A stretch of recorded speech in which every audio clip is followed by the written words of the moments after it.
everybody, welcome to the Business Spotlight. My name's Adam Sterling. I'm with the Sales and Marketing Department here at Alegria Village, and this show is brought to you in order to enhance your knowledge and provide you with information about some incredible resources in the greater community. Jason, we often know that some of our residents move from outside the area, and so we introduce different business resources from the community that maybe they aren't aware of. Oftentimes they're looking for a referral for services, products, information in the area, and this is a great way to learn. They like to hear from people that might have some knowledge and bring on a lot of wonderful guests like yourself who kind of inform people about their business or product or service or information, and really becomes a valuable resource for a lot of folks. So I appreciate your coming today, and that was a little introductory reminder for the audience because the show doesn't air but once a month, so in between times there's a little bit of a gap, and I'm sure people enjoy being reminded what the show's for. Today, our guest is from the Senior Alliance. It's Jason Macieski. Macieski, thank you. I was actually practicing earlier, but I just sort of froze up on you here. Jason's the CEO of the Senior Alliance. It's actually a fantastic organization that provides a lot of wonderful services and information for the aging population, caregivers, and the disabled community as well. Some of you have probably heard of the Senior Alliance. Others may have heard of some of the earlier iterations of the name, which I think was Area Agency on Aging 1C. Is that I got the right number too? Yeah. Excellent. Yeah, so Jason, can you tell folks just a little about the organization, what the mission is and who it serves? Yeah, sure. Thanks. Adam, thank you for having me on today. Yeah, I thanks for coming. appreciate the opportunity to be here and talk about the Senior Alliance and the work that we do as an Area Agency on Aging. We serve Western Wayne County and the Downriver area, which is about 1 million residents. About 24% of them are what we consider to be older adults, which are people that are age 60 and over. That's a definition provided to us by the Older Americans Act. And our role at the Senior Alliance is to serve as the Area Agency on Aging for that particular geography. And so everybody lives in an Area Agency on Aging service area, much like everybody lives in a congressional district, right? But our service areas are different sizes. They're not all uniform. So while we have a million residents in our service area, we're actually geographically kind of compact. Yeah. Most area agencies on aging are multiple counties. For instance, the UP is an entire area agency on aging. And there are 16 here in Michigan, and nationwide there's about 614. And we're, in essence, the resource for older adults to connect with aging programs and services and other resources. So the things that people know are Meals on Wheels or transportation programs, but we do a variety of other things as well, including health and wellness workshops. And we have a vendor network where we can connect people to a range of services like adult day services or other transportation resources, really dozens of different things that we can connect people with. Yeah, you do cover a lot. There's an awful lot of services and resources that the agency brings. And so we're not going to cover all of them because you actually, it's incredible. But you have a fantastic new website that's actually really easy to navigate, and it has a lot of the information. So if you just Google the Senior Alliance, it'll take you there, and you'll find a lot of information. I was thinking about it and just trying to think of what particular aspects of some of the services or what services might most interest our residents. And you're welcome to lead on that if you like. You probably know better than me. But you mentioned the fact that you had just mentioned a minute ago, kind of the information services. Yeah. Can you talk a little bit about that, just sort of for people who are age 60? And this is really about people being age 60. It's about caregivers, and it's about the disabled community. And it's kind of the acknowledgement that in each of these spheres, people are navigating a somewhat challenging environment in some ways, and probably a new environment. And so where do you even begin that journey of discovering resources and support? And when you think about that, it's really intimidating. Where do you go? So, like we said, we have Jason's here today because he's a trusted resource. His agency is a trusted resource. Some people wouldn't know the agency per se, and they wouldn't know where to begin on some of this information. They don't always have at their fingertips where to go or who to ask or even how to start this. So it's wonderful that the Senior Alliance is, on one hand, a clearinghouse for so much information and services, but it's a great beginning or starting point for anybody beginning a journey, and they're overwhelmed probably as it is in many cases if it's a caregiver situation or an aging situation where you're trying to understand what supports and services are available, where to start or what even might be available. And so your website and the agency are a fantastic resource. The probably maybe the most broad and interesting one is the information and referral services. So what kind of, what can they inquire about, or what might they learn if they were to call there, or what might prompt people to call there? Right. Kind of the gateway to our services is that information and referral, or the call center that we operate. The number is 1-800-815-1112, and it's really there as a entry point for people. Nice. To connect with our agency and ask a wide variety of questions. That's what we're there for. We're a resource for people. I think when you encounter caregivers and older adults, a lot of times there's just basic questions, and a lot of times they revolve around maybe a Medicare question, or in some cases a Medicaid question. Okay. And we've got resources that can help people sort through that. So one of the most used resources that we have is the Michigan Medicare Assistance Program, which we call MAP. And that's an opportunity for people to sit down with a volunteer, another older adult typically, who's gone through extensive training to better understand what their choices are under Medicare during the enrollment period. Okay. So this fall, that's coming up on October 15th and runs to December 7th. But if you interact with one of our volunteers, they can explain what all the choices mean for you. Because if you've ever been through that process with anyone. I have not, yeah. It's coming up though. Yeah, I've had the experience of going through that with my in-laws. Oh, yeah. And, all the different choices that they have, 30 some options. And our volunteers can help people make sense of what that means for them in an independent and unbiased way, because we're not connected to any insurance company. We're independent. We're a nonprofit agency, and we just explain things. Yeah. And if you pick A, it means this. If you pick B, it means this. If you pick C, it means that.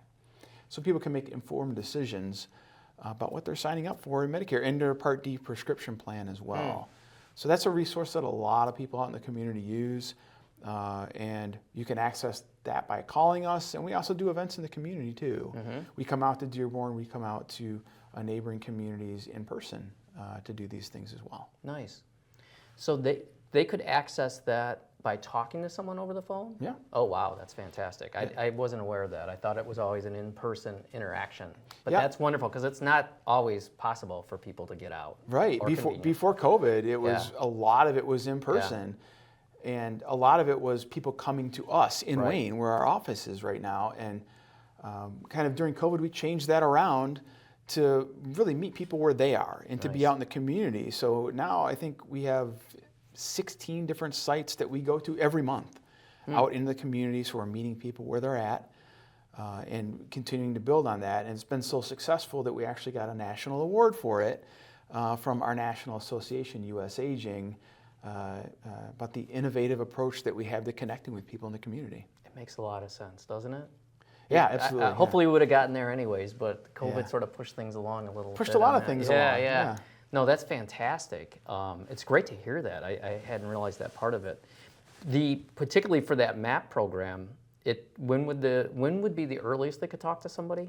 You can talk to somebody at any point. Okay. We know that enrollment open enrollment limited October period. 15th it begins. But really, if you've got questions about Sure. Medicare, especially people who are signing up for the first time, Right, that's probably when the that most 65th difficult. birthday comes up, Yeah. really important to think about that and address those questions. Nice. Obviously, a lot of people will just be I don't know the correct terminology. Are they just sort of renewing or continuing with their program? Do they sometimes want to explore some of the other options? That's a choice. That's something they could do as well. Just sort of say, I'm 75. I just kind of wanted to review what I currently have and hear what else there might be. And you're just getting information. There's a lot of people who, if they go through the course of the year, maybe their prescription regimen changes. And they're taking different medications. And so it's always good to be reviewing that every year, because maybe a particular drug plan that you had last year isn't going to be the best option for you this year to cover your costs. So it's always good to review the plan. One of the things about our program is that we've been able to track how much money we're saving people as they make these choices throughout the year. And last year we were over $800,000 in savings for the people that we were able to explain their options to. That's great. And when you talk about the prescription benefits and how people's medications change, I've absolutely heard that here as well from people. And so that's a significant amount of savings that people, I'm sure they're concerned about when they see the potential expense of continuing in their existing program and what they might be incurring. So that's freeing up some funds to maybe go on a trip or do something else. I mean, that's important. Yeah, it is. That's fantastic. Some of the other programs you got. So that was a big one. I think that's huge. I think you folks come out, some of your volunteers for that, they're all certified. They don't sell anything, just to reiterate that. They come to the Senior Center in Dearborn, I think. Yeah. So for those in-person appointments, they'll be able to make arrangements to counsel with somebody there. Yes. Other services. So information referral, a plethora, a very large database of information. So if you're starting a journey. How about the caregiver resources?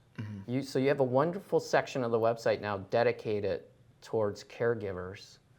Can you share a little about that? Because that's something almost all of us will experience in one form or another. Yep. It was one of the reasons we went and redid the website. The idea that we wanted to have improved caregiver resources available for people. And we wanted to have video capability. Our old website, we couldn't post video on it. It was really difficult to manage. With the new site, we look forward to being able to maybe host some video content, maybe some educational sessions for caregivers. A lot of it for us revolves around education and training and what it means for people to, once they realize they're a caregiver, because so many people are doing caregiving and don't realize it. How to deal with that, and what approaches you can use to not only be a better caregiver, but to also take care of yourself. Because as we know, people who are caregivers suffer their own health impacts from that, from the stress and anxiety that might be involved at times with it. So those resources available on our website, and hopefully more to come in the near future. It's really a capacity that we continue to build. Nice. One of the, I think, really innovative things that we're doing around caregiving is we're partnering with Access here in Dearborn, and we are doing a health and wellness series, Alzheimer's Association and Access, for caregiving for Alzheimer's and dementia individuals. So fantastic. It's one of the, we've been running it we're in our second year right now, and really excited to be working with those organizations right here in Dearborn to put that information out in the community. Yeah, that's really nice. It's a never-ending need, and caregiving, there's so many elements of it that always remain constant, but there's always nuance to it, and there's changes as well. There's changes in the way information is communicated. I think the training information will really be a valuable resource in time. There's also a link back to more resources and information for help and counsel as well, which is very necessary. I was looking at it today, and I actually saw that, and even though this is kind of a static piece of information, it talked about, I'll just say the caregiver journey and the different stages of caregiving. So we often hear the different stages of someone who's being cared for, perhaps where they are in the progression of their needs or disease or something. I'd never heard of the progression of caregiving, but it was a beautiful synopsis, and it basically encodes the reality of the journey, and I think it's helpful. You do identify where you are because you also see where you're going. And most caregivers know, well, hopefully more have better experiences than me, but my experiences, a lot of caregivers were often a step or two behind maybe reality in some respects. And so even seeing that, I think, could be helpful to folks in terms of identifying themselves and where they are. And as you said, a lot of people don't realize they're even caregivers because they're just such caring people in a way that they don't recognize the extent of how much they're extending themselves. It's really the idea of being a couple steps behind, right? Yeah. Not even realizing you are. Yeah. But I think when you go through that caregiving process, also realizing the point where maybe you need to bring in some other resources to help out. And that when things get beyond maybe you as an individual, as a family member or a friend, but really when you can bring in some additional help for people, whether it's basic housekeeping or nutrition assistance or whatever it might be, that kind of realization is really important. Yeah, that's really nice. People, yeah. Yeah, no, it's great. As again, it's nice to have a one-stop shop or a starting place for all of that. So this is maybe a little interesting. This is I'm going to bring up the waiver. And Yeah. it's not a particularly something that's applicable to everybody, but it undoubtedly could be applicable to somebody in the audience, for sure. So would you mind just kind of explaining briefly sort of what the eligibility is and then what potentially the benefits are of that program? Sure. So you're referring to the My Choice Medicaid waiver program. Correct, yeah. So it is, the thing to remember, it is a Medicaid program. It's a Medicaid, absolutely. So there are some requirements to qualify. Being Medicaid, one of the initial requirements is a financial requirement. Right. And in basic terms, it gets updated every January, the financial requirement. It is in the neighborhood of $2,800 a month in terms of income right now. Yeah. And again, that'll be updated in January 25. But there is also a medical level of care. So people have to meet what we call a nursing home level of care need. So they need assistance with some activities of daily living, in addition to some other criteria on the clinical side as well. So if people can meet those requirements, they are then eligible to receive services in the home, in the community they live in, through this program. Really, it's a way for us as a society to enable people to be in their own homes, be in the community they want to be in, and not be in a nursing home type setting. So that at the Senior Alliance is really a core function for us, right? Enabling people to thrive in the community where they want to be, whatever that community might be. And so the waiver is a really important piece. It kind of fits our mission really tightly. And the way to find out about it, again, you can give us a call if you have interest in the My Choice Medicaid waiver program, and we can take you through that process of what it means. You know, what the nursing home level of care is, what the there's an asset limit, which we're doing a lot of advocacy work on right now to get that increased. That's fantastic. And this may be the biggest hurdle for people right now, because in addition to the monthly income, in addition to the level of care need, there's an asset limit, which right now is $2,000, which is just crazy low. Yeah, that is. And we've been advocating to get that raised. Yeah. And I was just in a meeting earlier today about that, and the state is asking for permission from the federal government to raise the asset limit here in Michigan up to $10,000 potentially. And still, it's still we'll, low, we'll take it, but that's an it's better than improvement. $2,000, which is where it's at right now. Now, a person's if they own like a primary residence, a piece of property, that's not included. And a vehicle, first vehicle, is not included in the asset calculation. So, beyond that, that's maybe the biggest hurdle for a lot of people to get over. Fantastic program. We're the administrator of it here in Western Wayne and Downriver, and we work with a vendor network. So if somebody maybe needs some assistance with housekeeping, or maybe they need some nursing time, whatever their care plan might end up being, we manage that vendor network, and those folks will come in and offer assistance. It's nice. You know, we always hope that we can be a home for people for the rest of their lives. And so this is appropriate conversation, you know.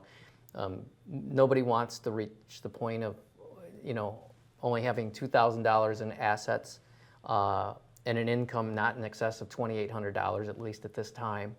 But the reality is that it does happen to people, especially those with a lot of caregiving needs. And that caregiving needs might be the thing that would make you a good candidate for this nursing home eligibility requirement, this healthcare requirement.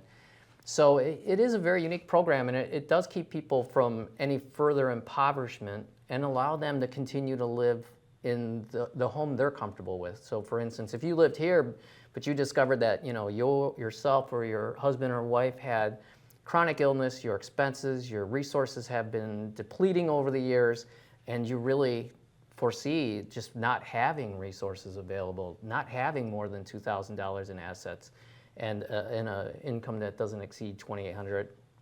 I think there might be a spousal thing with that, but yes. Yeah. So if there's a spouse, that income could be more. Then there is a resource that could help bring some of the continuous, the care and the types of services you might need to be able to continue to remain in your home.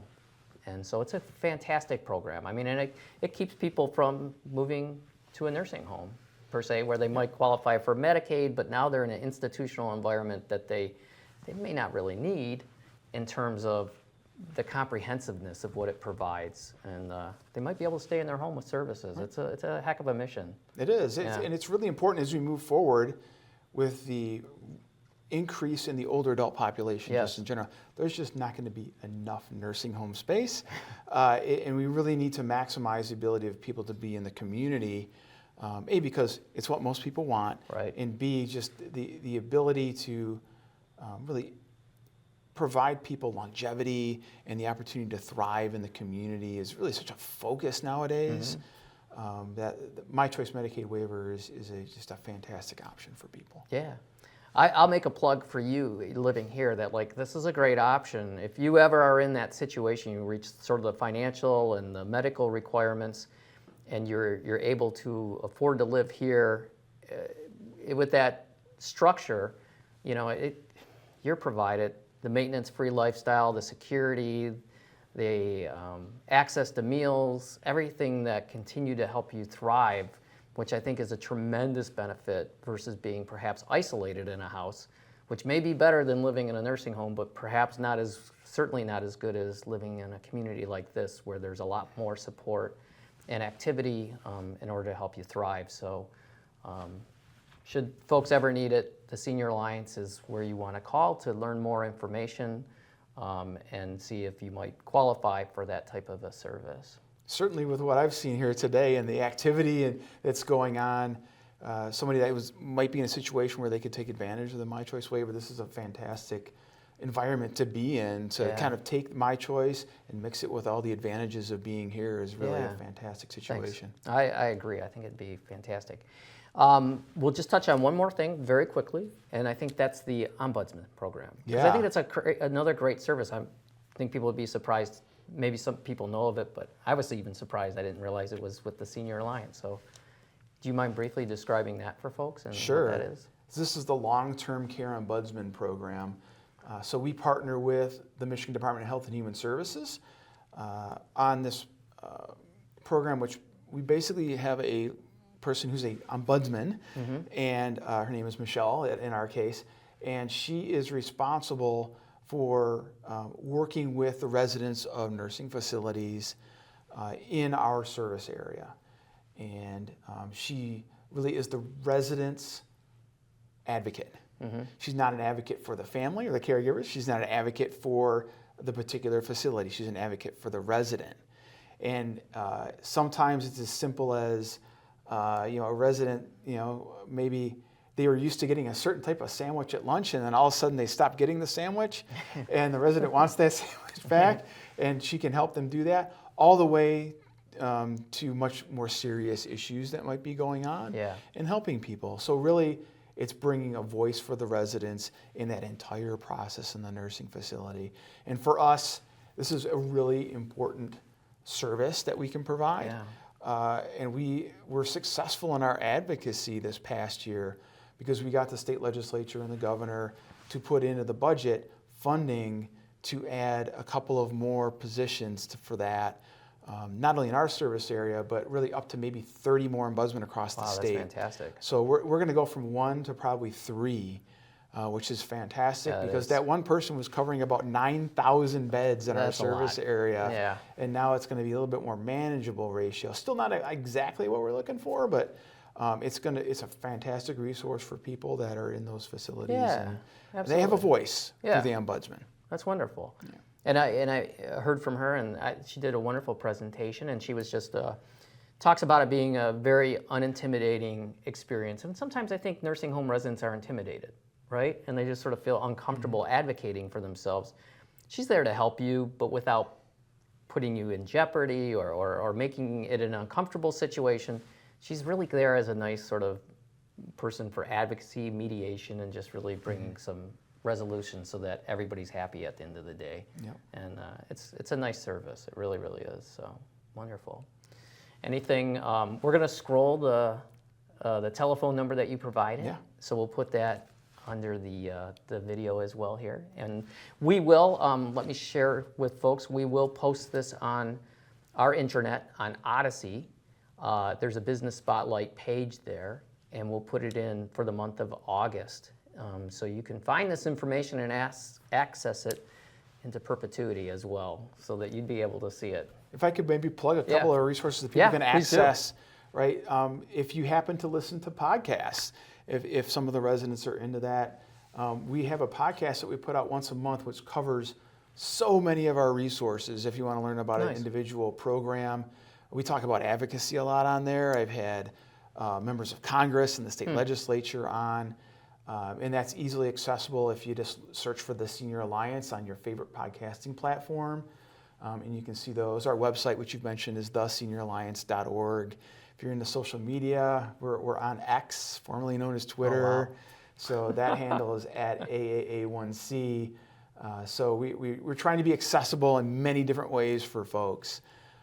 We even have a YouTube channel at this point. And a Facebook page, you can look up, so you can search for The Senior Alliance on Facebook, and we put a lot of information out there as well. So lots of ways to interact with us other than just that 1-800 number. Okay, that's great. Wow, I had no idea the variety of things that you were present on. That's fantastic. Yeah. Wow, awesome. Anything else you think? If people want to get engaged a little bit, we do a lot on advocacy. Okay. The Older Americans Act really charges us as an area agency on aging to be advocating on public policy issues. And we do that in support of older adults and caregivers and people living with a disability. And so we provide a monthly advocacy newsletter that people can sign up for. If you go to our website, you can sign up for that. Very nice. As well as a monthly just e-news about the stuff that we're working on. But we're kind of a conduit for older adult advocacy as well, both in Lansing and in Washington as well. That's nice. We do have people here that are active, and they like to be involved in advocacy and public policy, particularly as it relates to older adults. So I know we'll have some sign-ups there for sure. And you guys make it pretty easy. I signed up. You're not inundated with emails or anything, but when you get something, it's appropriate and it's pretty easy to support. It doesn't take but a couple clicks in order to. We try and make it really easy. Yeah, you Templates do a good job. And really, you do a good really job. simple. Probably the easiest one I've ever been involved with, so that's nice. Yeah. Well, Jason, thank you so much for coming out today. I really appreciate it. I know that we brought some resources to folks that they'll appreciate. So thanks for all you do and for coming on the show today and sharing with us. Adam, thank you for having me, and I appreciate the opportunity to talk to everybody here at Allegria. Thank you. Thanks. All right. Well, thank you, everybody. We'll see you out and about. And don't forget, this information will be on Odyssey as well as what you're seeing on TV today. Thanks.